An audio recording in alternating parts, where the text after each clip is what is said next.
Welcome to the 109th episode of the Ask Dr. Khan Show. I'm Dr. Peter Khan, board-certified functional neurologist and certified in functional medicine. And today we're going to be talking about the brain. So here's a model of the brain. Now last week I was in the Autoimmune Vitality Summit, where I was one of the 30 guest speakers, and I spoke on neurodegeneration, how autoimmune disease affect brain function and in fact brain degeneration. So, and brain's one of my favorite topics, so we're going to be talking about the brain and the different symptoms and different anatomies of it and what you can do to improve your brain function. So I'm really excited about it. And so here's a model of a brain. And for those of you who, you may already know, you have a left and a right hemisphere. And so here we have a brain facing this way.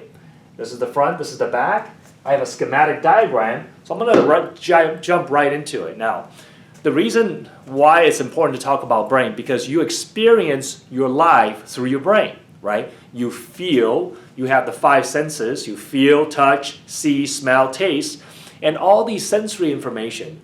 It's like your brain's like a big antenna. It picks up environmental inputs, signal from the environment, and send it to your brain so you can act on it, right? If you see food or you taste food or you smell food, then it makes you want to go toward food. This is the basic survival mechanism, so that we go toward things that's going to keep us alive and help us grow and flourish, and we stay away from things that's going to hurt us.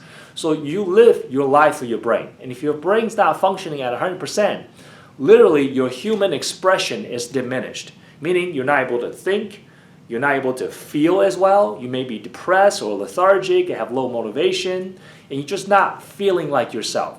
How many of you have this feeling that, your brain just not working at 100%?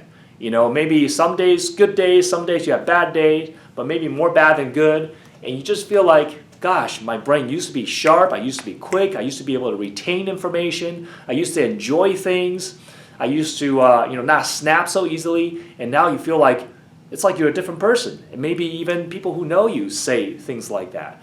And this is because, it's not because of a personality change necessarily, this is because when your brain is not firing on all fronts, you can actually experience those symptoms. So this can be scary because when your brain starts to degenerate, you start losing function. When you lose enough function, that's called neurodegeneration. And you can actually get into dementia, Alzheimer, which is basically areas of the brain have degenerated so much that you lose function associated with that part of the brain. Okay, so we want to be able to save your brain. And there's very effective strategies that you can protect your brain before that happens. But the key is you got to do it before that happens. So that's why this is such an important topic. So today we're going to be covering a certain anatomy of the brain, so you know what each part of the brain does. And we're also going to cover what are some of the problem or symptom that can be associated with that part of the brain. And we're also going to be talking about what can cause it, and lastly, what you can do about it. Okay? So here's a model of the brain, again, facing this way. And this is the front, this is the back. So I draw out a diagram showing that same thing. And in this model of the brain, we have different lobes of the brain. So in general, we have the main four cortices of the brain. We have the frontal lobe, which is in the front part of the brain. The frontal lobe controls executive function, which is like your cognition and your emotion. You make decisions based on frontal lobe function. This part of the brain is called the parietal lobe. The parietal lobe is your sensory cortex. This is where all sensation from your body eventually gets filtered to this parietal lobe so you can feel things. The occipital lobe, back here, this is your visual cortex. So this is where visual information is processed. So we have these lobes here. And lastly, we have the temporal lobe. That's by the temple area. This part of the brain processes auditory information, also processes your sleep-wake cycle or your circadian rhythm. It also processes your short-term memory. So we're going to focus specifically on the frontal lobe today. Okay? So the front part of the brain, as I said earlier, controls cognition and emotion. And you see that there's these different regions that I drew out. And each of these regions does something different. So for example, this area right here, in the first two strips, we have the primary motor cortex, and we also have the premotor cortex. As a whole, this area right here controls movement, motor, which means your movement. So that's why one of the best things to stimulate brain function is actually movement. When you move, the frontal lobe has to fire to create that movement. And particularly, fine hand movement, detailed hand movement, specifically stimulate the brain. In fact, the hand movement is what separates us from lower animals. Human beings are the only one that have opposable thumb and able to do things like this without finger. You know, dogs can't do that, right? Even monkeys can't really do that very well with their finger. So we're the only species that can do this, and that is what makes our brain unique. So by using our hand movement, such as like playing an instrument, playing piano, you're actually stimulating very much frontal activity.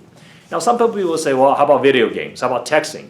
Well, you are using your finger. It is stimulating that one part of the brain. However, you know, you're actually, when you play video game, you're actually locking your cervical spine because you're staring at a computer screen. So by limiting your spinal and head movement, you're actually causing, you know, malfunction or lower function in other parts of the brain. Our body is very dependent on cervical spine movement. That's why playing sport is good, because then that requires you to do certain type of motion like this. But when you just have your head locked to the computer screen, it actually limits function. So in general, playing musical instruments great. Playing board games, puzzle pieces where you have to use your hand to manipulate objects, is also very good because it inspires the motor cortex. Also, we have this area in the front part of the brain called the frontal polar region. The frontal polar region of the brain deals with planning, deals with reasoning. It also is the part of the brain that stores your working memory, kind of like your desktop memory, right? Like things that you're doing now. It also deals with switching tasks from one task to another so you can actually refocus yourself. It also deals with motivation as well. So you can see how if this part of the brain, the frontal polar cortex, is not functioning properly, you may have trouble with planning. Okay, you may get really disorganized. Do you feel that sometimes? Where you're doing things and you just feel really scatterbrained. It's hard for you to stay on track. This will be a frontal polar issue. Or you may have trouble with reasoning. Now, don't say that your spouse has problem with this part of the brain because they can't reason with you. This is not for you to be used as a club to beat up your spouse with it. But you can certainly have problem making decisions or making good judgment calls, reasoning skills. You can also have trouble switching tasks, where you're focusing on this task, and if okay, I'm done with this, now I have to do this. You have trouble shutting one thing off and picking up another task. So those could be a problem with the frontal polar cortex. You can also have problem with motivation as well, where you just feel like you can't motivate yourself to do things. You procrastinate. You're the classic procrastinator. That would be a problem within this area of the brain. Okay? Another area is called the prefrontal cortex. That's this area here. That area of the brain deals specifically with focus and concentration. So some people with ADHD, attention deficit hyperactivity disorder, may have problem with this area of the brain. We see this in children quite a bit with ADHD, that they may have problem with this area, where they have problem with focus and attention in school. They kind of just try to stimulate themselves by doing other things, by fidgeting and moving. So this may be a frontal lobe issue. You can also have problem with depression in this area of the brain as well. If you have low prefrontal cortex function, you may just feel lethargic, you may just feel blue, kind of like a hopeless depression, not necessarily a sad crying depression. And also this area deals with planning as well. You'll notice that a lot of these functions straddle two different parts of the brain. So planning is done in both parts of the brain here, where motivation is handled here and in the bottom part. Now that bottom part is called the orbital frontal. Why is it called orbital frontal? Because your eyeball is right here. So if I will draw the rest of the face, here's your nose, here's your mouth, here's your chin. So here we have a face, and your brain sits right on top, and your eyes right here, and this part of the brain sits right above the eye. So it's called the orbital frontal cortex.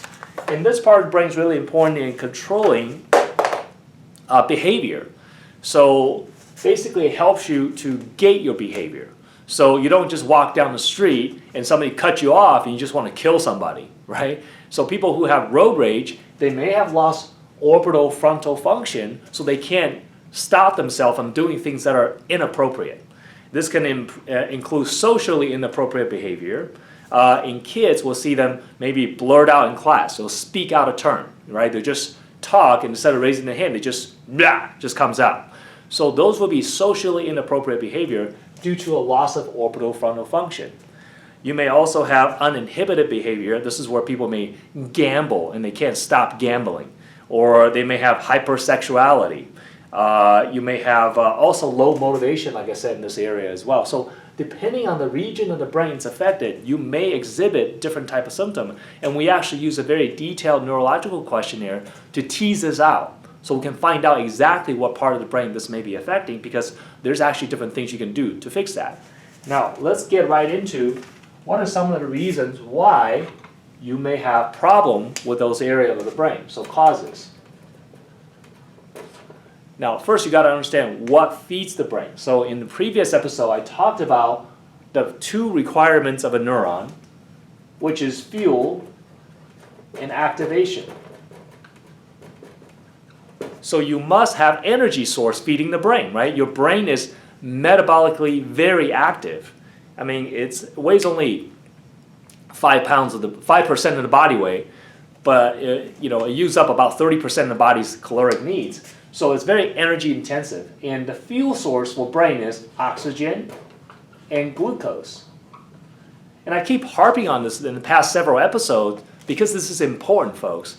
Most people, their glucose, their blood sugar is not working right. They either have low blood sugar symptom or high blood sugar symptoms.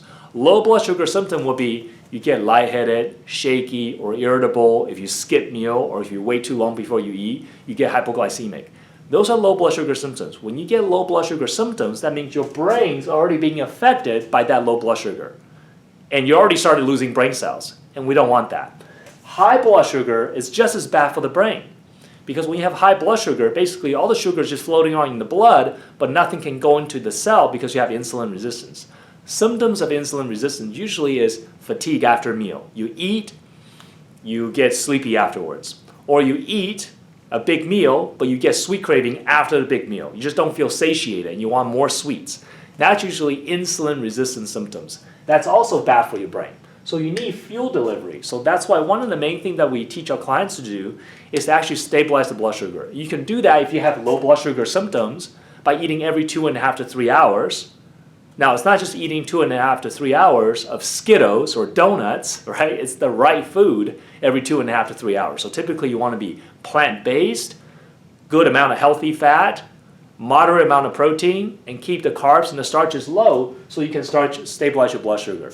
In people with high blood sugar, you kind of want to do the same thing because some people with high blood sugar have a roller coaster of a blood sugar level where the blood sugar goes high because you eat a bagel and it crashes afterward, so then you need Starbucks coffee to get you going again, so your blood sugar is up and down. In those people that have insulin resistance, where typically you're overweight, you have prediabetes or you have diabetic tendencies, you still may benefit from eating every 2.5 to 3 hours in the beginning to stabilize that blood sugar so it helps optimize brain function. And once we get you stable and your hormones all addressed and fixed, then we can maybe start doing intermittent fasting combined with ketogenic diet. That's for later. But the first step is to stabilize your blood sugar. Okay, that's so important. So many people jump right into, oh, I think I just need a hormone shot of some type. No, you need to stabilize your blood sugar by making lifestyle changes. Okay, and the other thing is glucose or oxygen. So if you're anemic, or you have malabsorption issues due to leaky gut, or you have low stomach acid production, you just can't absorb your minerals, then you can become anemic, and that's not going to work because if you're anemic, you can't deliver oxygen, and your brain runs on oxygen. So we got to make sure the fuel delivery is stabilized. The other piece of this is activation. So how do you activate your brain cells? Just think of activating your brain cells like exercise for your brain cells. Okay, so if you want to exercise your brain cells, you gotta do the things that particular brain cell do. So for example, if you want to strengthen your bicep muscle, you don't go ahead and do shoulder press, because that's an exercise for the shoulder, not for the biceps. You're doing the wrong exercise for that particular muscle. Same thing with the brain. You can actually specifically exercise the brain. We talked about earlier that you can use hand activity, fine movement, like writing or calligraphy, right? Or playing an instrument or piano. Those are great things to stimulate the frontal lobe, although all exercise will stimulate the brain. Not when you do body exercise, it stimulates more than just the frontal lobe. You're kind of hitting the cerebellum, you're hitting different parts of the brain. But certainly, exercise of any type is good for the brain. And in fact, all research has proved, beyond a shadow of a doubt, that exercise can help improve brain function and help with depression. Like one of the main things that you should do if you're feeling depressed is just move. We must move in order for our brain to function because we have the motor cortex here. So exercise would be a great way to stimulate the brain. Other things you can do for frontal lobe function is you can do things like math calculations like Sudoku. That works on the specific part of the brain, more left brain. If you do like jigsaw puzzles, then you're working more right side of the brain. So it depends on what type of activity you can bias to the left or the right. That's a more advanced application. You certainly want to work with a qualified functional neurologist to determine which side of the brain may be weaker for you, either due to a concussion or injury or something like that. So there's specific exercise. I'll get more into that. But let's continue with the causes. So you can have fuel delivery problems where your blood sugar is unstable. You can be anemic. That can also cause neurological symptoms. You can have poor activation because you live a sedentary lifestyle. Then your brain doesn't get activated. Or you have a job that's repetitive, where every day you go in, you do the same thing every single day. There's nothing new to what you're doing, so your brain doesn't get stimulated to learn new tasks. There's no novelty to it. Brain likes novel things. It likes to be exposed to new information. So learning new activity can help. And also the other piece that's really huge here is inflammation. Inflammation can decrease the activation of the brain by decreasing the way the brain cells can communicate with each other. And what can cause inflammation? Well, could be toxicities, toxins. Could be infections, like viral infection like Epstein-Barr virus. It could be food sensitivity. We know that gluten and other foods, if you're reacting to it, can actually cause neuroautoimmunity, where the immune system can attack your own brain. It could be stress. If you have stress, your body's going to release a lot of stress hormone, and that's also going to cause inflammation in your brain as well. So what we need to do is actually go in and dissect by taking a very good history, running the appropriate lab work, to identify what are the actual problem that's causing you to develop brain symptoms like fatigue, brain fog, inability to concentrate, depression, anxiety. See, those are symptoms. What's the root cause? The root causes could be any of these things, and you must identify them and work them and have a plan to work these things out of your system one by one. Okay? So let's talk about what are some things you can do to help with this. So we already started talking about stabilizing your fuel by eating every 2.5 to 3 hours if you have hypoglycemic tendency. But again, it's not just about eating, it's about eating the right food. So healthy fat, good amount of protein, good amount of plant-based, fiber like vegetables and so forth. The other thing that we need to do is perhaps heal leaky gut. If you have leaky gut, then you can't absorb things, and leaky gut not only causes malabsorption, it also causes inflammation as well. So you have this double whammy of leaky gut causing malabsorption and inflammation. So healing the gut is really important to help with brain function. Activation through exercise. We talked about doing hand activity, playing piano, but we also talk about doing things that are novel, learning a new language, travel, being exposed to new information, learn a new skill. Those are all very important to help develop your brain. And then inflammation, that's a big piece.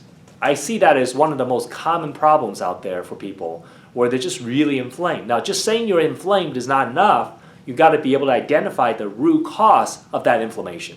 What's causing the inflammation? And it could be any of these factors.